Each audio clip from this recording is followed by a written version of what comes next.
வணக்கம் மக்களே. காலையில் எழவும் முடியல, வேலை செய்ய முடியல, என்ன செய்ய, வயிறுன்னு ஒன்று இருக்குல்ல.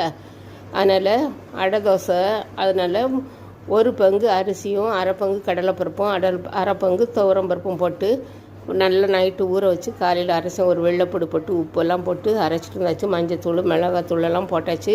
போட்டுட்டு வெங்காயம் கடுகு பருப்பெல்லாம் தாளித்து கொட்டி வச்சு பார்த்துக்கோங்க. தேங்காயெல்லாம் நான் போடலை, அது எதுக்கு அப்படின்ட்டு சட்னி அது ஏதாவது அரைச்சிக்கிறோன்னு.